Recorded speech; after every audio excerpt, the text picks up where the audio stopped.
Salut à tous, bienvenue pour le quart d'heure neuro. Aujourd'hui, on n'est que deux, Adrien et moi, mais c'est pas grave, on va essayer de faire ça bien. On Alors, va on essayer. rappelle, on va essayer. On rappelle le quart d'heure neuro, c'est quoi? C'est 15 minutes, 10 à 15 minutes, on va dire, de questions suite à ce qu'on reçoit un petit peu dans notre formation ou via les réseaux. Et en fait, on les a un petit peu tous regroupés et d'en faire un mini podcast, une petite série pour pouvoir répondre à cette question avec le lundi la théorie, donc aujourd'hui, et le mercredi, la pratique.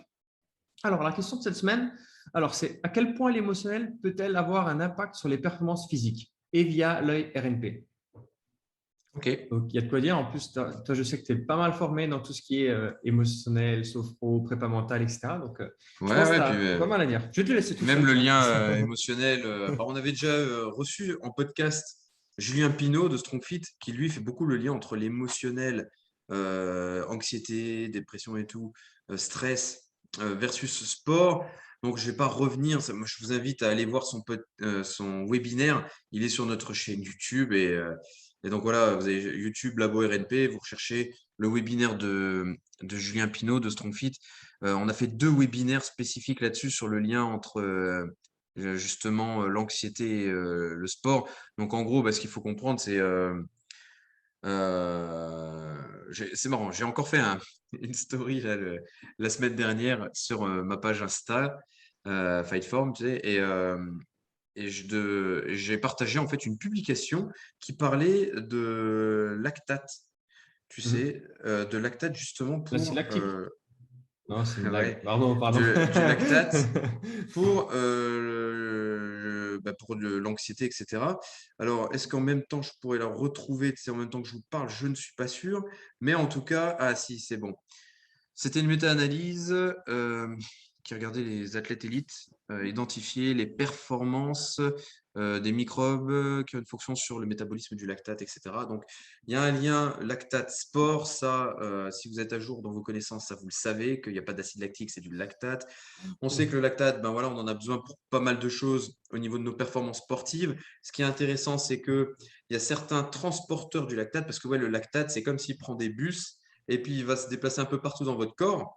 C'est quoi? C'est des réactions chimiques en fait qui se passent dans le corps, hormonales, chimiques, etc. Le corps il fonctionne comme ça. Et donc là, le bus il transporte le lactate un peu partout dans le corps. Et quand on fait certains types d'efforts, le lactate il va aller prendre des petits bus qui vont l'emmener à des endroits dans le cerveau. Et c'est ces endroits dans le cerveau où il y a justement, ils vont se déposer, ils vont faire l'arrêt de bus à l'endroit où il y a justement le siège de l'anxiété, tu vois.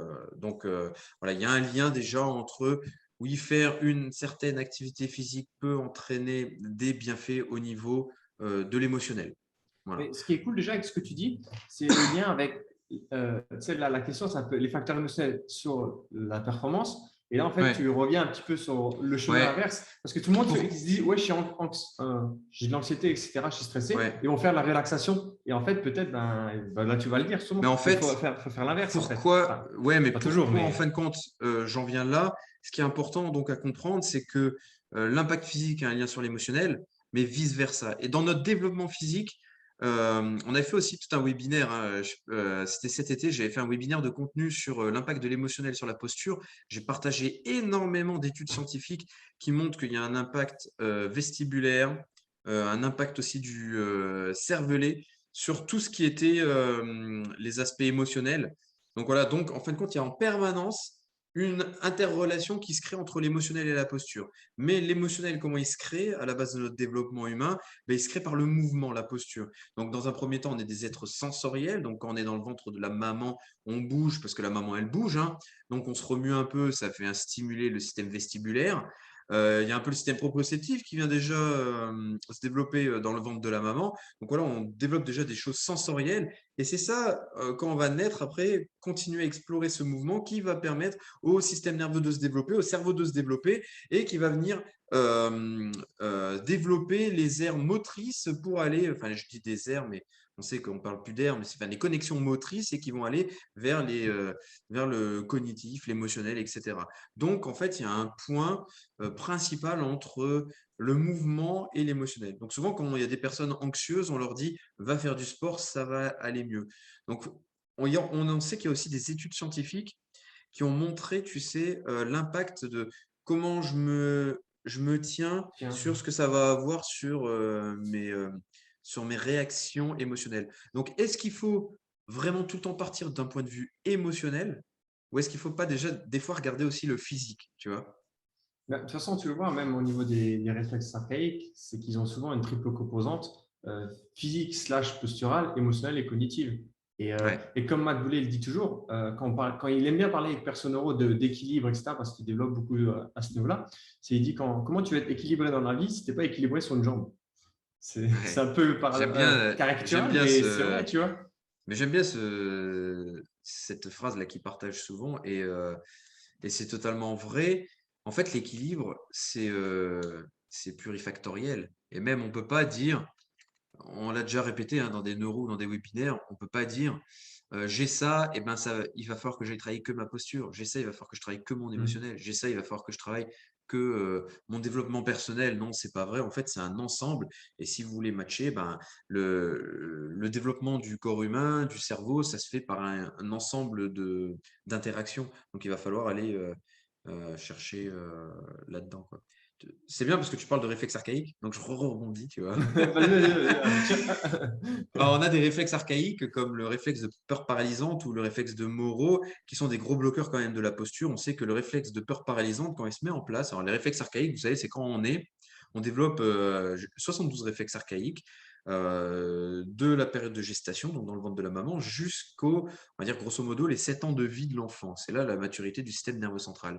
Donc, par exemple, vous savez, l'enfant, quand il est né, vous lui donnez le doigt, hop, il ferme la main. Bon, déjà, là, on est en train de développer des choses, des connexions. Et c'est comme s'il y avait des autoroutes de l'information qui n'étaient pas existantes au début de la vie de l'enfant et puis qui vont exister au fur et à mesure de ses sollicitations sensorielles, puis après sensorimotrices.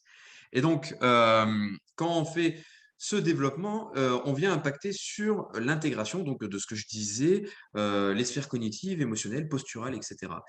Le réflexe de peur paralysante, s'il ne se développe pas bien dès la naissance de l'enfant, le problème, c'est qu'il va empêcher tout plein de réflexes archaïques de se développer. Tu vois, il va bloquer plusieurs réflexes archaïques. Et comme on sait que les réflexes archaïques, bah, il y en a 72 à développer, et en fait, ils se développent de manière linéaire. Il y en a un qui va se développer, qui va aider un autre à se développer, ainsi de suite. Donc, c'est synergiste, hein, un peu comme les muscles. Vous savez, quand vous travaillez les pecs au bench, eh ben, il y a les muscles principaux, il y a les muscles antagonistes et il y a les muscles synergistes qui vont aider à la mécanique du mouvement. Et ben, en fin de compte, dans les réflexes archaïques, c'est pareil. On a des réflexes archaïques qui sont synergistes et d'autres qui sont antagonistes. Donc voilà, il va falloir pouvoir un exemple, par exemple, là, tout de suite, de réflexe, parce que peut-être déjà qu'ils ne savent pas forcément les réflexes, mais alors en plus antagoniste, synergique par rapport à un. euh, Ou... là, Ah, le tu me mec mets des est... questions, Oh, il faut le que je flop. réfléchisse. Ouais, j'étais parti sur un tout autre truc. Mais on reviendra dessus. Je vous en sortirai un ou deux à l'occasion. Et Ah bah la pratique. quoi? Ouais, sur la pratique à la limite. Mais voilà, là, ce qui est important, ben, c'est de comprendre que il y a des réflexes émotionnels qui bloquent complètement après le développement, tu vois, la posture. De toute façon, les réflexes synergistes, etc., on le développe dans notre formation au niveau mentorat. Donc voilà, si certains sont intéressés, ils pourront aller voir, mais on pourra donner un exemple à l'occasion, il n'y a aucun souci. Donc là, le RPP, ce qu'il faut comprendre, c'est que ce réflexe de peur paralysante, ben, s'il ne se développe pas bien, on ne sait pas pourquoi, peut-être un choc dans le développement, peut-être pendant la grossesse, il y a eu un problème, la maman est peut-être souvent stressée et du coup, ça sécrète des hormones qui vont directement chez le bébé.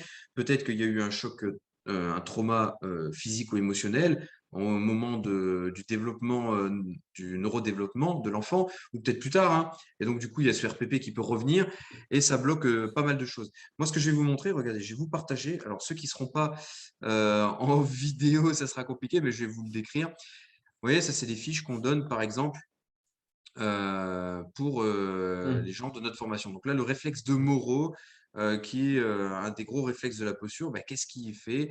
Alors, il vient agir, comme Seb le disait tout à l'heure, sur les facteurs de la posture, l'émotionnel et le cognitif. Donc, outre le fait que, par exemple, la personne, vous savez, il y a des gens, ils sont hypersensibles à la lumière. Moi, je connais quelqu'un là qui vient souvent me voir en posturo et il me dit, ah, moi, dès qu'il y a du soleil, il faut que je mette des lunettes de soleil, je suis hypersensible à la lumière, ça va pas. Donc, on peut se dire, il a un problème d'hypoconvergence, donc tendance à loucher.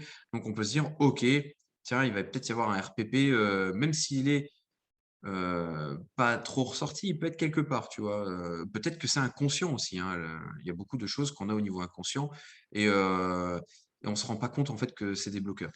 Le Moro, s'il n'est pas bien développé, par exemple, au niveau sens auditif, c'est pareil. Dès qu'il va y avoir un gros bruit, vous savez, quelqu'un claque une porte ou tape dans les mains d'un coup, et hop, vous sursautez. Donc voilà, ça, c'est des petites choses qui peuvent être dérangeantes au niveau émotionnel, mais parce que pourquoi il y a un réflexe de crispation, ok, on se crispe. Alors imaginez si vous le faites pendant votre activité physique. Et le truc, c'est qu'au niveau émotionnel, ben, il y a quand même pas mal d'impact. Il y a des fois des jeunes, vous savez, on dit, ah, il est violent, lui. Oh, et puis il est agressif, il fait qu'insulter tout le monde, il suit pas les règles à l'école, c'est vraiment un sale gosse, etc. Mais peut-être qu'en fait, il a un réflexe émotionnel de Moreau qui n'est pas bien développé, et ça l'empêche de venir, bah, tout simplement, il se sent agressé en permanence. C'est quoi le principe numéro un du cerveau, Seb? Ah, c'est pour moi, pardon. Je Ouais. disais, mais attends, il y a tous les deux. Bah, Que se fait le, protéger, la survie. Ouais, la survie. Donc, si du coup, le cerveau, il se sent pas safe, en sécurité, comment il va réagir? Bah, pour l'enfant, ok, bah, tout lui semble agressif autour de lui, donc il réagit de manière agressive. Donc voilà, ça c'est un exemple avec le réflexe de Moro. Je vais vous montrer la même chose avec le réflexe de peur paralysante. Donc, ce que je vous disais juste avant, tac, juste le temps de cliquer, comme ça vous voyez. Tac, je vous partage pas mon écran parce que ça n'a pas marché. Mais du coup, que vous compreniez en fait ces impacts, voilà. Réflexe de peur paralysante. Donc voilà, vous voyez, hop, le petit schéma. Et puis en dessous, bah, c'est la base pour le développement des réflexes au niveau de la posture. Donc il y a plein de réflexes au niveau des pieds, des mains, de la gestuelle, de la contrôlarité qui se développe suite à la mise en place du RPP. Donc si il n'est pas en place, comment vous voulez corriger un pied qui va partir? Bah, vous savez, on parlait des pieds en canard la semaine La semaine dernière. passée, ouais. Bah, comment on peut corriger ça si le RPP est encore en place? On ne pourra pas parce que le RPP, il va vouloir sécuriser au maximum le corps, il ne va pas prendre les informations qui vont venir extérieures. L'enfant qui dort mal, moi j'ai un voisin qui m'avait dit, sa fille, elle a commencé à faire ses nuits à 6 ans et demi. Ça, c'est pas normal. Quand il y a quelque chose qui sort de la normalité, il faut aller essayer de creuser un petit peu plus. Donc voilà, s'il est actif, problème d'équilibre. Des gens qui ont peur quand on claque dans les mains et qui en plus ont des problèmes d'équilibre, ouais, voilà, on va se dire, ouais, il y a peut-être des choses à chercher, quoi. Des gens même qui ont du mal à s'attacher émotionnellement, ok, ou qui s'attachent trop, parce qu'un réflexe peut être hypoactif ou hyperactif. Donc voilà, non, il y a une norme, mais si on s'attache beaucoup trop ou si on a du mal à s'attacher, bon, on peut se dire, tiens, il y a peut-être un RPP dans le coin. Et du coup, bah, ce RPP, il agit au niveau émotionnel énormément. La confiance en soi, vous savez, s'affirmer. Enfin, voilà quoi. Les capacités relationnelles, tout ça. Donc voilà, c'est un fort impact. Donc, forcément, à partir du moment où on vient toucher la sphère émotionnelle, on a vu qu'il y a des crispations physiques qui se créent. En plus, on se détache des autres. Donc, ça a un impact forcément sur les performances physiques. Imaginez si vous êtes sprinter et qu'à chaque fois qu'il y a le coup de feu du départ, pah, vous êtes là déjà en train de sursauter, ou même si vous ne sursautez pas, si ce RPP est présent, le réflexe de Moro est un peu présent et que bah, votre corps crée une tension, comment vous allez produire la puissance de départ, sachant que quand on veut être puissant, il faut être relâché au maximum. Donc c'est compliqué voilà, de, d'avoir un physique en plein potentiel si on n'est pas stable émotionnellement. J'ai beaucoup parlé. Ouais, bah finalement, heureusement qu'on n'était pas là, sinon le quart d'heure euro, il aurait duré la demi-heure, tu vois. Ouais. Alors après, c'est vrai qu'on a fait pas mal de webinaires là-dessus, que ce soit avec Julien Pinault, ou déjà nous, on a fait un webinaire Ouais. sur ce sujet. Et, ouais, puis donc voilà quoi. On a beaucoup de choses à dire. Là, j'en rajoute un peu. Regardez nos webinaires passés sur notre chaîne YouTube Labo RNP. Si vous ne les trouvez vraiment pas, bah, venez nous contacter. On vous donnera les webinaires. Vous allez mieux comprendre et vous allez voir qu'en fait, il y a toujours une interaction. Il y a des études qui ont fait pas mal. Il y a pas mal d'études scientifiques hein, qui avaient été basées sur bah, ces interrelations là. Et voilà, il faut prendre tout en compte si on veut performer. Bon, bah, top. Merci Yes. Adrien. Mais de rien. Je rajoute juste quand même un truc. C'est des fois vraiment, hein, on le voit là, vraiment quand on part dans les sphères émotionnelles, quand on va se former en hypnose, EMDR, etc., qui sont vraiment des traitements ou PNL. Tu as fait la PNL, donc tu vois de ce que je parle. Des Ouais. fois, on a des blocages, mais on ne sait pas pourquoi. On ne les conscientise pas. Par contre, notre corps bloque à certains moments. Voilà, ça c'est dans l'inconscient. Il faut savoir, le conscient peut gérer 4 choses en même temps, l'inconscient 4 millions. Ok. Donc pendant que vous êtes en train de vous fixer sur une tâche, votre inconscient, il a potentiellement 4 millions de raisons de vous bloquer dans ce que vous êtes en train de faire, que ce soit cognitif ou physique, etc. Donc, des fois, il faut quand même aller checker au niveau inconscient s'il n'y a pas des blocages, des perturbations qui sont restées. Donc voilà, il faut du coup traiter le corps dans l'ensemble avec la vision RNP. Dans la vision RNP, parce que c'était la suite de la question, c'est quoi l'œil RNP par rapport à Mm. l'émotion et la posture? Ben nous, dès le bilan de base, on vient chercher les relations avec l'émotionnel et la posture. Bon, bah, parfait. Voilà, J'ai rien à rajouter. ok, Bon, on super. se voit mercredi pour la pratique. Super, à bientôt. Ciao, ciao. Salut!